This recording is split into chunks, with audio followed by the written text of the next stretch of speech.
जय श्री कृष्णा। आप सभी को पौष माह के अमावस्या की ढेरों शुभकामनाएं। आने वाले 30 दिसंबर को सोमवार के दिन अमावस्या का योग है, इसलिए यह सोमवती अमावस्या है। प्रिय बंधुओं, यह तिथि बहुत ही दुर्लभ है, अत्यंत दुर्लभ तिथि है। इसीलिए आप ध्यान से सुन लीजिएगा कि हमको इस दिन करना क्या है।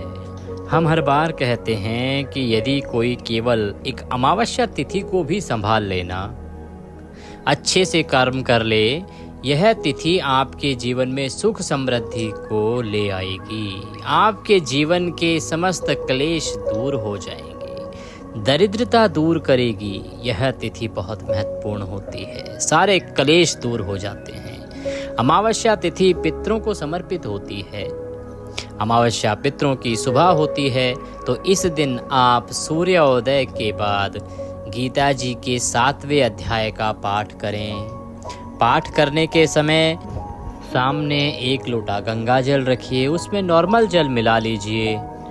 काला तिल, सफ़ेद चंदन, पुष्प, तुलसी पत्र आदि को उसमें अच्छे से डाल दीजिए और इस प्रकार से यह अर्घ तैयार कीजिएगा। ध्यान रखना कि इस अर्घ में तुलसी पत्र अवश्य डालना, क्योंकि इससे पितरों को अखंड तृप्ति मिलती है। इसीलिए मृत्यु के समय भी मुख में तुलसी डाली जाती है। ये अत्यंत पुण्यदायी होती है।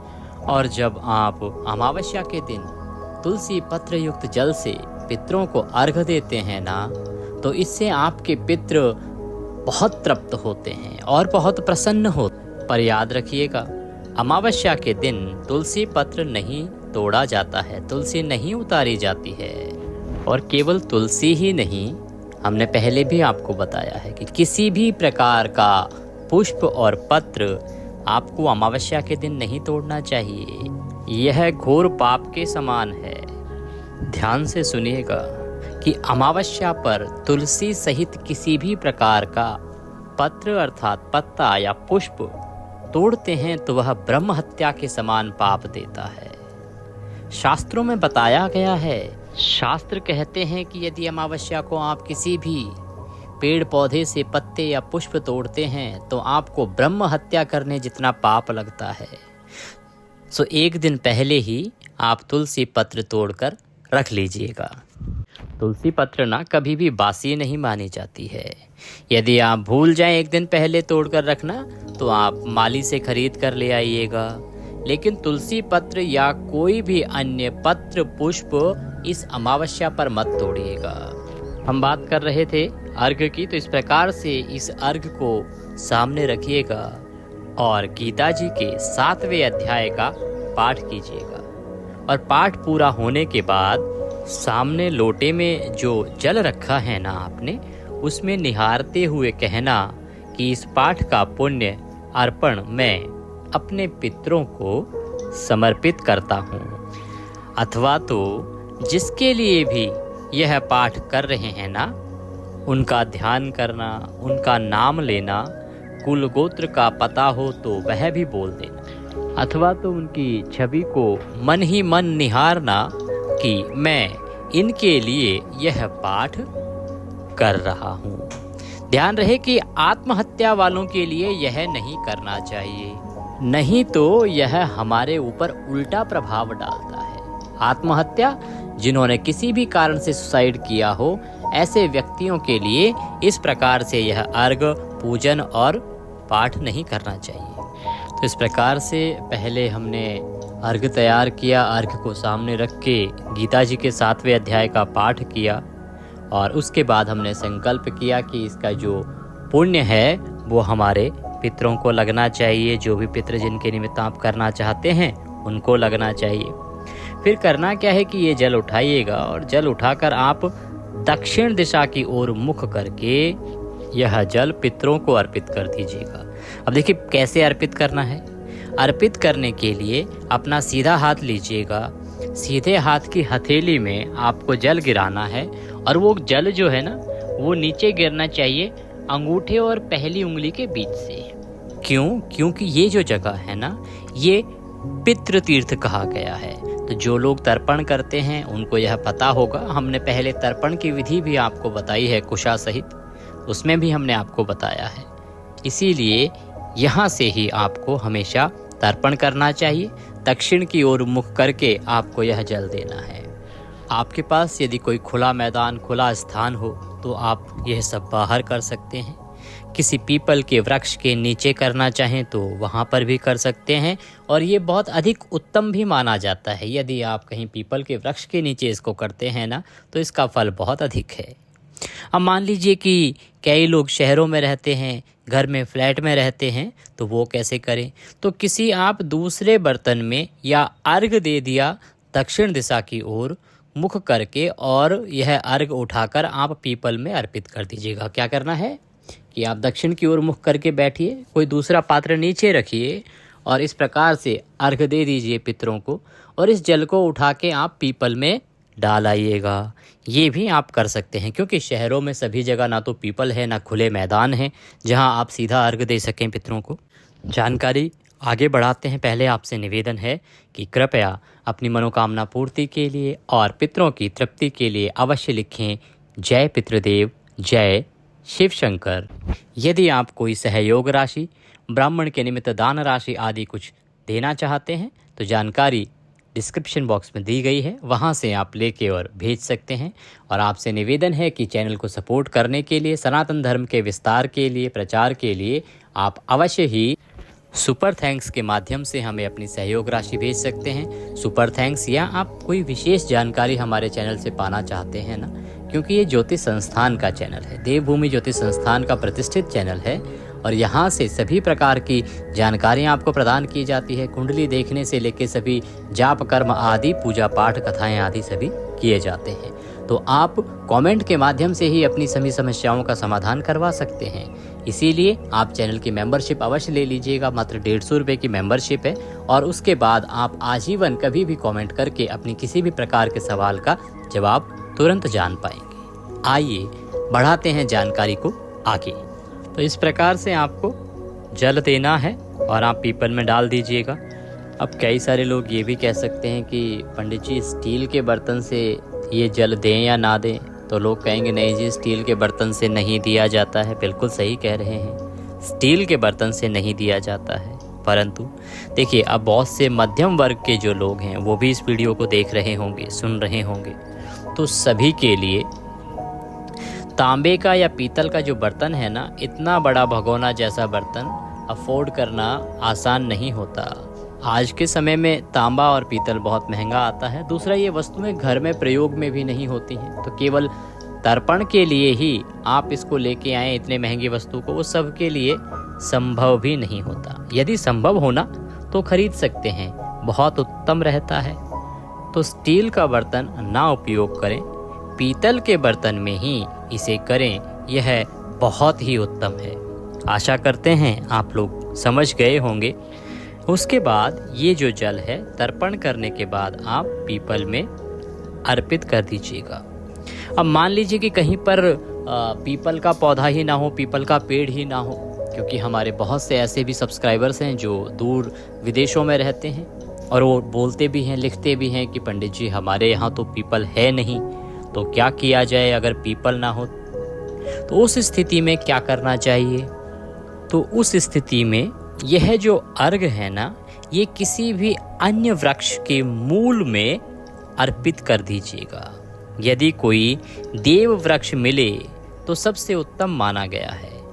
इसे अब किसी भी वृक्ष में आप अर्पित कर दीजिएगा, लेकिन पैर नहीं पड़े। ये ध्यान रखिएगा कि ऐसी जगह पर अर्पित कीजिएगा जहाँ किसी के पैरों में ये ना आए।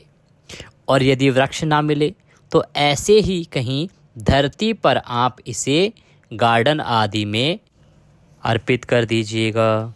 पर ध्यान रखिएगा, स्थान वो चुनिएगा जहाँ पर पैर नहीं पड़े। अब देखिए, पीपल देवता की बात यहाँ पर आ ही गई है, तो अमावस्या यदि सोमवार के दिन पड़ जाए अथवा तो ऐसे ही अमावस्या पड़े ना, तो पीपल के पूजन की भी बड़ी महिमा है। सोमवती अमावस्या के दिन पीपल के पूजन की बहुत अधिक महिमा है। पीपल के वृक्ष का पूजन बहुत महत्वपूर्ण माना गया है। पीपल के वृक्ष के जड़ों में इस दिन आप पानी डालना, चीनी और आटा भी डालना। चींटियों के लिए, कीट के लिए भी उसी पीपल के वृक्ष के नीचे आपको अर्पित करना चाहिए। पीपल के पेड़ के नीचे तिल के तेल का दीपक जलाना और प्रदक्षिणा करना, अर्थात 108 परिक्रमा करनी चाहिए आपको। 108 परिक्रमा कीजिएगा। यदि आप कर सके तो कीजिएगा, अगर संभव नहीं होना तो आप 11 कीजिएगा या 21 कीजिएगा, परंतु करनी अवश्य चाहिए। तंत्र ग्रंथ की बात करते हैं। तंत्र ग्रंथ में ना एक श्लोक आता है। देखिए, सोमवार की अमावस्या तिथि सिद्धि प्रयोग होता है और इस दिन आप जो भी पाप करेंगे अथवा तो पुण्य करेंगे वह सब अक्षय होने वाला है। समझ रहे हैं आप? अगर आपने पाप भी किया तो वह भी कभी समाप्त नहीं होगा, और यदि पुण्य करते हैं, धर्म करते हैं तो वह भी अक्षय है, कभी समाप्त नहीं होगा। सोमवार के दिन पड़ने वाली अमावस्या यानी सोमवती अमावस्या, जो कि इस वर्ष अभी 30 दिसंबर को है, इस दिन आप जो भी पाप करेंगे वह भी अक्षय हो जाएगा और जो भी आप पुण्य करेंगे वह भी अक्षय हो जाएगा। तो इस तिथि को खूब ध्यान से आप संभालिएगा, पाप करने से बचिएगा, जितना हो सके सत्कर्म कीजिएगा और खूब सारा पुण्य कीजिएगा। शास्त्रों में वर्णन है कि अमावस्या एवं सोमवार का संगम होने पर विष्णु पूजन का बड़ा ही अधिक महत्व है। इस दिन आप विष्णु जी का भी पूजन करिएगा, शिव भक्त लोग शिव जी का पूजन करिए। अब हमारे कुल देवता, ग्राम देवता, स्थान देवता आदि भी प्रसन्न रहें, इसलिए अमावस्या को आपको छोटी सी आहुति देनी है।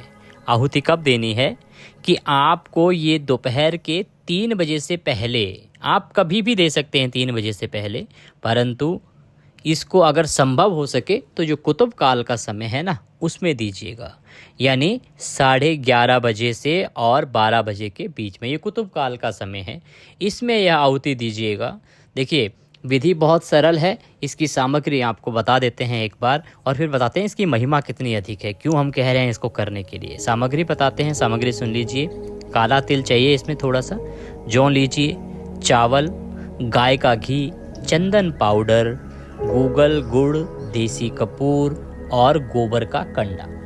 गोबर का कंडा वैसे आवश्यक है, पर यदि गोबर का कंडा ना मिले तो आप आम की लकड़ी हो तो उसके ऊपर भी यह हवन कर सकते हैं। छोटा सा ही हवन है, बहुत बड़ा हवन नहीं है। आहुति है, हवन क्या है, बस तो कुछ आहुति है छोटी सी, वो आपको देनी है। गोबर का कंडा आप जला लीजिएगा किसी भी बर्तन में। अब स्टील का बर्तन और लोहे का बर्तन नहीं हो तो बहुत अच्छा है, तांबे का बर्तन हो तो अति उत्तम।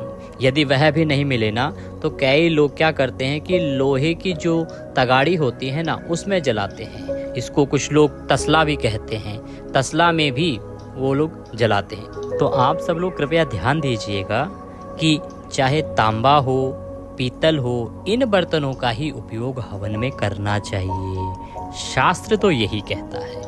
नहीं तो आप मिट्टी के पात्र को भी हवन के रूप में प्रयोग कर सकते हैं। मिट्टी के पात्र में आप हवन करें और बहुत लोग उपयोग भी करते हैं।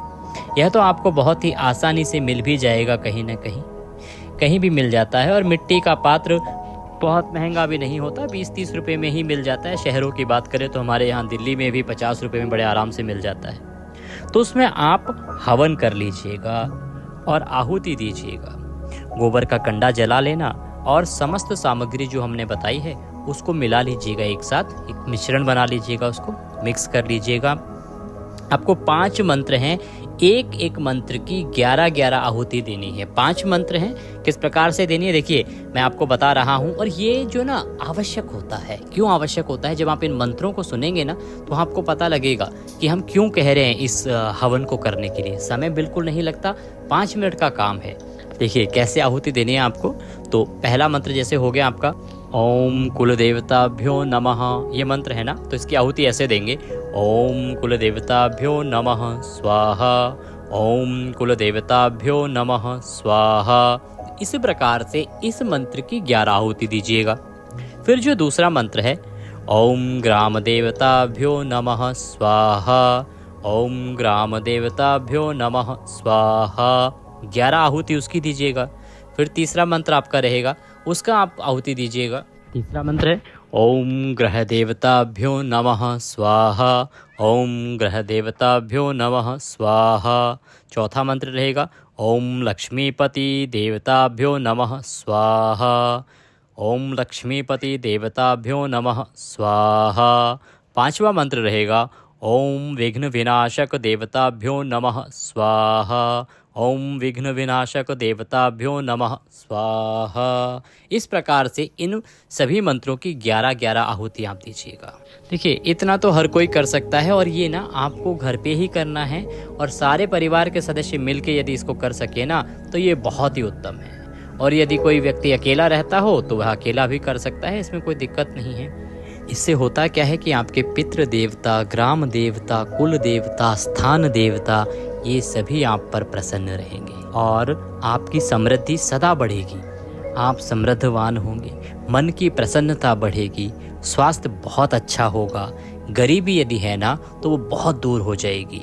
अंत में ध्यान रखिएगा कि स्कंद पुराण के इस श्लोक में लिखा है अमावस्याम नरो यस्तु प्राणम उपवनजते। इसका अर्थ है कि जो व्यक्ति अमावस्या को दूसरे का अन्न खाता है उसका महीने भर का पुण्य उस अन्नदाता को मिल जाता है। यानी दान का जो भी हम लोग इस दिन खाएंगे ना तो हमारे 1 महीने का पुण्य जो होता है उसका नाश हो जाता है। अब आप पूछेंगे कि हम ऑफिस में जाते हैं, दूसरों का शेयर कर लेते हैं, रिश्तेदारों के घर जाते हैं तो जहाँ जाते हैं वहाँ खा लेते हैं, तो इससे क्या करना चाहिए? इसका उत्तर मैं ये कहूँगा कि आप जितना हो सके ना अमावस्या के दिन दूसरों का अन्न ना खाएं, अन्न खाने से बचें। आपके पिताजी का घर है, मामा या नानी का घर है, भाई का घर है, ससुराल है अथवा तो गुरुजी का आश्रम है, तो यहाँ अन्न खाने से आपको दोष नहीं लगेगा और ना ही पाप लगेगा। हम यहाँ तक कहेंगे कि इस दिन यदि आप मंदिर में भी जाते हैं ना तो आप यदि प्रसाद पाते हो तो मंदिर के उस प्रसाद के निमित्त भी ना आप कुछ दान में दे दीजिएगा।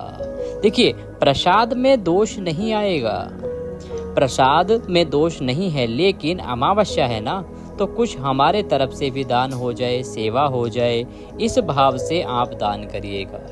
अब दान की बात आई है तो इस दिन अमावस्या के दिन आप अपने पितरों के निमित्त दान अवश्य कीजिएगा। लेकिन ध्यान रखिएगा, जो भी आप पितरों के निमित्त दान करेंगे ना तो उसमें आप काला तिल अवश्य ही मिला लें।